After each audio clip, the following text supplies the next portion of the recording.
Personne n'a rien vu venir. Pas de rumeurs dans les couloirs du cinéma, pas de gros titres, pas de disputes publiques, ni de larmes capturées par les objectifs indiscrets, juste un silence, un vide. Et une absence soudaine. En 2015, Sandrine Bonnaire, l'une des plus grandes actrices françaises de sa génération, disparaît doucement du radar médiatique. Ce retrait discret coïncide avec un événement que personne, ou presque, n'avait su anticiper: sa séparation avec le scénariste Guillaume Laurent, l'homme qu'elle avait aimé, avec qui elle avait construit une vie, une famille, un foyer. Un divorce sans fracas, sans haine visible, mais dont l'écho silencieux pour ceux qui la connaissaient résonnait comme un cri étouffé. Ils avaient partagé bien plus que des années, une sensibilité artistique, une admiration réciproque, une certaine vision du monde. Ensemble, ils semblaient former un duo à l'abri des tempêtes de la célébrité.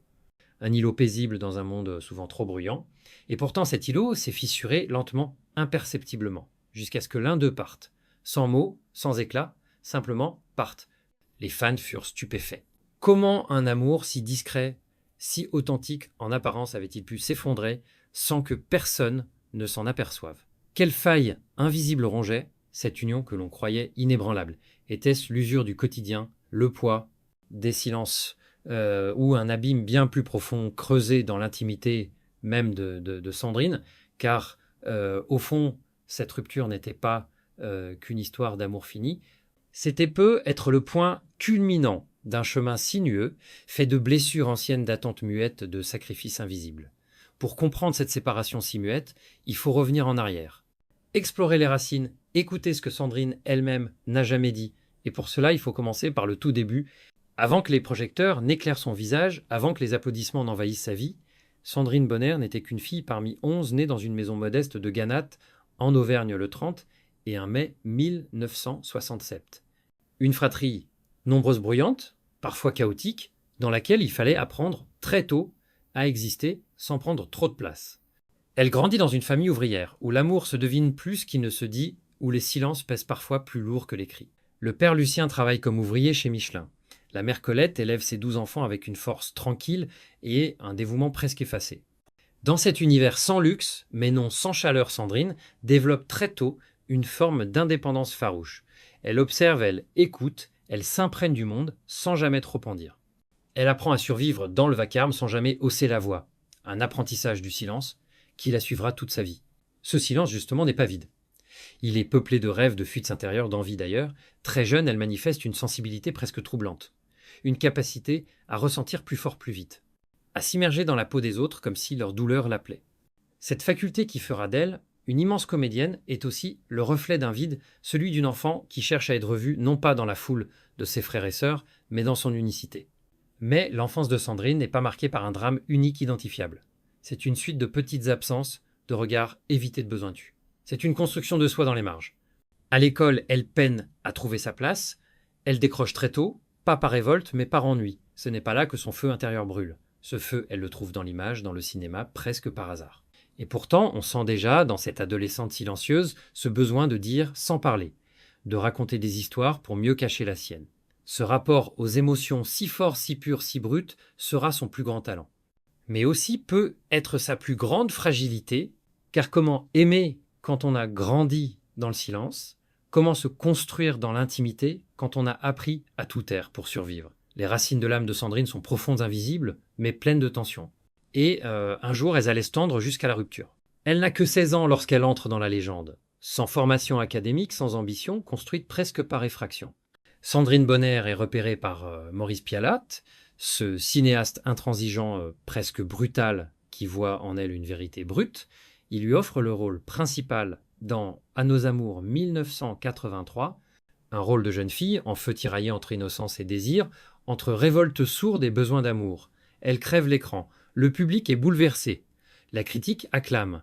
Le cinéma français vient de trouver un visage nouveau, authentique, indomptable. Et pourtant, Sandrine n'a que 16 ans. Elle incarne déjà la douleur, la complexité féminine, le désarroi des âmes trop sensibles. À cet âge ou d'autres, tâtonne encore, elle devient une icône. Le prix Romy Schneider, un César, du meilleur espoir féminin. Tout s'enchaîne. Et avec chaque film, elle semble plonger plus profondément dans l'âme humaine. Sans toi ni loi, de Varda Monsieur Hir, de Lecomte La Cérémonie de Chabrol, des rôles intenses, souvent sombres, toujours habités. Sandrine devient la muse des réalisateurs exigeants, une actrice de l'émotion nue. Mais derrière cette lumière cinématographique, il y a un revers. Le corps et l'âme, mis à nu encore et encore. L'exigence permanente de vérité, l'attente du public, la pression de rester vrai, authentique, sans jamais tricher. Sandrine n'a jamais joué à être star. Elle fuyait les plateaux télé, les tapis rouges, les interviews formatées, elle ne voulait pas briller, juste raconter. Et pourtant, cette honnêteté radicale l'isole peu à peu, elle ne fait pas partie des clans, elle n'est pas mondaine, pas calculatrice. Elle incarne une forme de sincérité qui dérange autant qu'elle fascine. Dans un milieu où l'image se vend, elle choisit le silence. Mais ce silence encore lui devient une prison douce. Car à force de ne pas dire, de ne pas se montrer, de ne pas répondre, on se retrouve seul. Sandrine, dans sa carrière, a toujours choisi la profondeur. Mais la profondeur a un prix. Celui de l'isolement, celui d'une certaine mélancolie, celui de ne pas être comprise. Et puis, un jour, il est arrivé. Un homme discret, sensible, drôle. Guillaume Laurent, scénariste de Génie Plume, derrière Le fabuleux destin d'Amélie Poulain, il n'était pas acteur ni star. Il écrivait dans l'ombre, comme elle vivait. Leur rencontre n'a pas fait les gros titres, leur amour non plus. Mais à l'époque, on aurait pu croire que Sandrine avait enfin trouvé un écho à son silence. Un regard qui comprenait sans demander. Une paix, mais est-ce que deux silences peuvent vraiment construire un langage commun? Est-ce que l'intensité partagée suffit à bâtir une tendresse durable? Dans l'ombre du bonheur, discret les fissures, allaient bientôt apparaître. Ils se sont trouvés sans bruit, comme on pose une main sur une épaule fatiguée. Sandrine Bonner, actrice de l'intime, et Guillaume Laurent, artisan de mots, s'étaient croisés au tournant des années 2000. Il n'y eut pas de flash, pas de scandale, pas de pause dans les magazines, juste deux êtres discrets, deux âmes sans artifice, deux sensibilités faites pour s'apprivoiser sans fracas. Guillaume n'était pas un homme de strass. Il écrivait dans l'ombre des films, insufflant poésie et douceur dans des scénarios que d'autres transformaient en images. Son succès le plus connu, Le fabuleux destin d'Amélie Poulain, respirait la tendresse timide, l'attention portée aux choses minuscules. C'était un langage que Sandrine comprenait mieux que quiconque. Entre eux, les débuts furent simples, presque évidents. Une admiration réciproque, une compréhension silencieuse, un refus commun de la superficialité. Très vite, ils formèrent un couple, puis une famille. En 2003 naquit Jeanne, leur fille. Sandrine s'était déjà mariée une fois avec le musicien William Hurt et avait une autre fille, Jeanne, aussi d'une autre union. Mais avec Guillaume, c'était différent. Elle pensait avoir trouvé enfin un port d'attache. Mais les amours discrètes ne sont pas toujours les plus solides. Derrière les murs calmes, le silence peut devenir une langue tranchante. Entre deux êtres aussi sensibles, aussi introvertis, les non-dits s'accumulent comme des sédiments. Les blessures ne sont pas criées. Elles s'installent. Elles rongent. Avec le temps, Sandrine commence à s'effacer. Elle tourne moins. Elle s'éloigne du tumulte du cinéma. Elle se consacre à ses filles, à son foyer. On la voit moins, on l'entend peu. Certains pensent qu'elle a choisi une vie plus paisible. Mais en vérité, elle s'est mise en retrait. Pour préserver, peut être. Pour ne pas heurter. Ou simplement parce qu'elle ne savait plus comment continuer à être à la fois actrice et femme. Guillaume, de son côté, est absorbé par ses projets d'écriture. L'homme discret devient de plus en plus lointain. L'absence émotionnelle s'installe, il n'y a pas de cris, pas de disputes fracassantes, mais une forme de vide. Un espace que l'amour n'arrive plus à combler. Deux solitudes côte à côte, incapables de se rejoindre. Leur relation n'était pas toxique dans le sens classique. Pas de violence, pas de trahison visible, mais une lente corrosion insidieuse. Le genre d'érosion que seuls les couples les plus sensibles peuvent comprendre. L'usure des gestes non faits des mots, non dits des regards qui ne se croisent plus. L'amour s'était transformé en habitude, puis en silence, et enfin en départ. Quand la séparation est survenue en 2015, personne ne l'a vu venir. Il n'y eut aucune annonce officielle, pas de communiqué.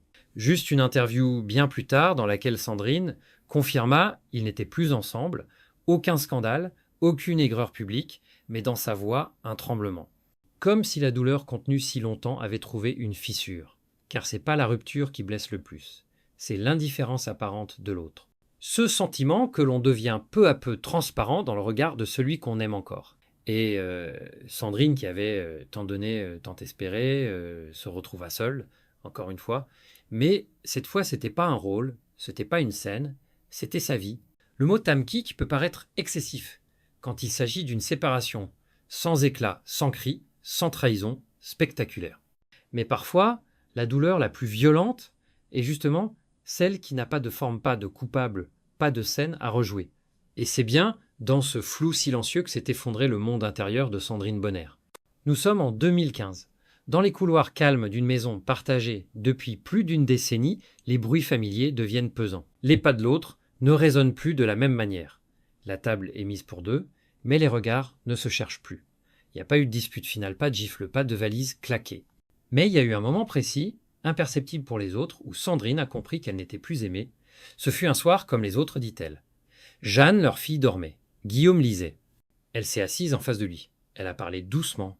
Il a répondu poliment. Et dans l'échange, il n'y avait plus rien. Plus de vibrations, plus d'attentes, plus de désirs. Juste deux adultes qui se croisent. Elle a souri. Il a souri, mais elle savait déjà. Les semaines qui ont suivi furent lentes et étouffantes. Le quotidien continuait comme une pièce de théâtre dont on aurait oublié le texte. Sandrine, pourtant, si pudique, en parle plus tard dans une entrevue, c'était comme vivre à côté d'un fantôme. Mais le fantôme, c'était moi. Guillaume, fidèle à sa nature, discrète, n'a jamais exposé sa version. Il est parti, sans faire de bruit, et c'est peu être cela la blessure la plus aiguë. Car Sandrine, qui avait tant donné à l'art, aux hommes, à ses enfants, n'a eu droit à aucun mot d'adieu. Aucun je suis désolé, aucun je ne t'aime plus, juste le départ, juste la place vide au petit déjeuner. Juste les silences qui s'épaississent jusqu'à devenir des murs. Elle s'est retrouvée seule. Non pas abandonnée dans le vacarme, mais perdue dans une maison, soudain trop grande, trop calme. Ce fut une année charnière. Dans le même élan, Sandrine dut faire face à d'autres bouleversements sa sœur, Sabine, lourdement handicapée, dont elle s'était toujours occupée, allait mal. L'actrice, déjà fragilisée par la rupture, vit son monde se fissurer sur plusieurs fronts. Elle dut être mère-fille-sœur tout à la fois, sans complice, sans épaule. La presse people, fidèle à sa superficialité, ne dit rien, car il n'y avait rien à se mettre sous la dent. Pas de tromperie, pas de clash, pas d'images volées. Mais dans les coulisses du cinéma, certains chuchotaient. On remarquait l'absence prolongée de Sandrine sur les plateaux, son regard plus grave, son sourire un peu plus lent, mais personne ne posait de questions. Par pudeur peut être, par lâcheté souvent, et c'est là, dans cet abandon tranquille, que s'est jouée la vraie tragédie. Ce n'était pas la fin d'un amour, c'était l'effondrement d'une femme qui avait toujours cru au lien, à la tendresse, à la fidélité silencieuse, et qui se rendait compte qu'aucune de ces choses n'était garantie. Ni l'amour, ni le soutien, ni même la reconnaissance. Alors elle a fait ce qu'elle a toujours fait. Elle s'est tue, elle a encaissé, et elle a continué d'avancer pour ses filles, pour sa sœur, pour elle-même. Mais quelque chose en elle s'était brisé. Définitivement. Il n'y eut pas de tribunal retentissant. Aucun avocat médiatique. Pas de guerre pour la garde d'enfants, pas de bataille pour des biens. Leur séparation s'est faite comme ils avaient vécu, dans le retrait, dans la discrétion, presque dans l'ombre, et pourtant ce silence n'a pas empêché les conséquences. Car une rupture, même sans scandale, laisse des traces. Invisible profonde, Sandrine Bonner, femme de dignité, ne livra jamais le fond de sa peine aux médias. Mais, à travers de rares entretiens distillés, au fil des années, le vide qu'avait laissé Guillaume devenait perceptible. Non par accusation, jamais, mais par cette mélancolie dans le regard, cette fragilité dans la voix, ce manque jamais nommé. Pour leur fille, Jeanne, les choses se sont faites sans éclat. Sandrine a toujours protégé ses enfants de la brutalité du monde. Elle a continué à jouer son rôle de mère avec une attention redoublée. Mais comment expliquer à une enfant que le lien entre ses parents s'est dissous sans cris ni larmes, que l'amour est parfois un fil qui s'effrite sans rompre? Comment transmettre une vérité que l'on ne comprend pas soi-même? La sphère publique, elle est restée presque muette. Quelques articles furtifs mentionnent la séparation. Aucun ne creuse, aucun ne questionne. Peut être par respect, peut être par indifférence, peut être parce que Sandrine Bonner, à force de sincérité de retrait, n'a jamais donné prise au voyeurisme ambiant. Mais dans le monde du cinéma, son absence prolongée n'a pas échappé aux observateurs attentifs. Elle tourne moins, elle apparaît plus rarement. Certains y voient une volonté personnelle. D'autres murmurent que les propositions se sont faites plus rares. Qu'un certain désenchantement s'est glissé entre elle et l'industrie. Qu'elle qui avait donné tant d'elle-même dans chaque rôle n'avait plus la force de se livrer comme avant. Il n'y a pas eu de retour médiatique fracassant. Pas de vengeance publique. Sandrine ne s'est jamais reconstruite à travers un nouveau couple médiatisé. Elle a choisi le calme, l'essentiel. Elle s'est consacrée à ses causes, le handicap, à travers son documentaire poignant sur sa sœur Sabine, les femmes à travers ses prises de parole mesurées, mais puissantes, et surtout à son propre équilibre. Car la vraie conséquence de cette séparation ne se trouve pas dans un jugement de divorce ni dans une une de magazine. Elle se trouve dans la transformation silencieuse d'une femme qui a appris encore une fois à se relever sans bruit. Elle qui avait souvent incarné à l'écran des femmes brisées, s'est retrouvée à devoir jouer ce rôle, dans la vraie vie. Et cela, aucun spectateur ne peut vraiment le comprendre. Sandrine Bonner n'a jamais cherché à laisser une trace brillante. Elle a toujours fui l'idée de légende, préférant l'humanité au statut, la sincérité aux hommages. Et pourtant, aujourd'hui, ce qui reste d'elle dépasse les films, les prix, les rôles cultes. Ce qui reste, c'est une femme debout. Une femme qui a traversé le silence, la solitude, les deuils invisibles, sans jamais trahir ce qu'elle est. Ses rôles continuent de vivre. À nos amours sans toi, ni loi la cérémonie, autant de portraits de femmes libres blessées, résistantes. Des personnages qui tous portent quelque chose d'elle. Car Sandrine ne jouait pas, elle offrait. Elle déposait sur l'écran ses propres fêlures, ses propres doutes, ses propres colères rentrées, et c'est peu être pour cela qu'on la regarde encore aujourd'hui avec autant d'émotion.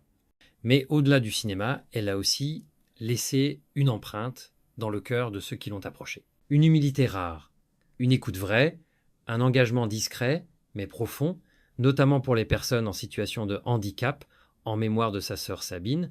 À travers son documentaire, elle s'appelle Sabine Sandrine, a révélé une autre facette d'elle-même, celle d'une combattante douce, d'une sœur aimante, d'une artiste citoyenne. Elle n'a pas changé la société avec des slogans.